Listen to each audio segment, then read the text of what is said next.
தாய் தமிழ் உறவுகளுக்கு வணக்கம். ஈரோட்டில் சாதித்த சீமான் என்ற தலைப்பில் இந்த காணொளியை காண்கிறோம்.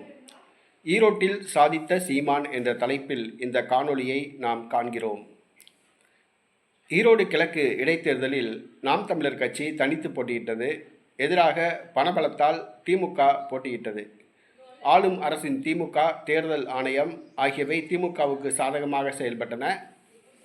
இந்த தேர்தலில் தந்தை பெரியார் பற்றிய விவாதம் பேசுபொருளானது. தந்தை பெரியாரை பற்றி அவதூறாக பேசிவிட்டு ஈரோடு தந்தை பெரியாருடைய சொந்த ஊரில் நாம் தமிழர் கட்சி போட்டியிட்டால் 1000 வாக்குகள் கூட வாங்காது என்று கூறினார்கள். ஆனால் செந்தமிழன் சீமான் அவர்கள் தொடர்ந்து பெரியார் தமிழின விரோதி என்ற கருத்தை முன்வைத்தார்.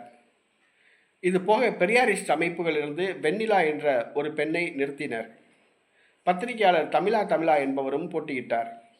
செந்தமிழன் சீமான் அவர்களுக்கு நெருக்கடி திமுக ஒரு பக்கத்திலும் பெரியாரிஸ்ட் அமைப்புகள் ஒரு பக்கத்திலுமாக கொடுத்தன. ஆனால் எதையும் தாங்கும் வலிமை படைத்த சீமான் தொடர்ந்து பெரியார் தமிழின விரோதி என்ற கருத்துக்களை முன்வைத்தார். ஆளும் திமுகவின் அராஜகத்தை எடுத்துரைத்தார். வாக்கு எண்ணிக்கை முடிவெற்றது. 15.5% வாக்குகளை நாம் தமிழர் கட்சி பெற்றுள்ளது. ஏறத்தாழ கடந்த பாராளுமன்ற தேர்தலில் பெற்ற வாக்குகளை விட இரட்டிப்பாக பெற்றுள்ளது. 2 மடங்கு அதன் வாக்கு வங்கி உயர்ந்தது. தற்பொழுது 15.5% வாக்குகளை பெற்றுள்ளது. வருகிற சட்டசபை தேர்தலில் கண்டிப்பாக இது இன்னும் இரட்டிப்பாகும். 30% வாக்குகளை நாம் தமிழர் கட்சி பெறும்.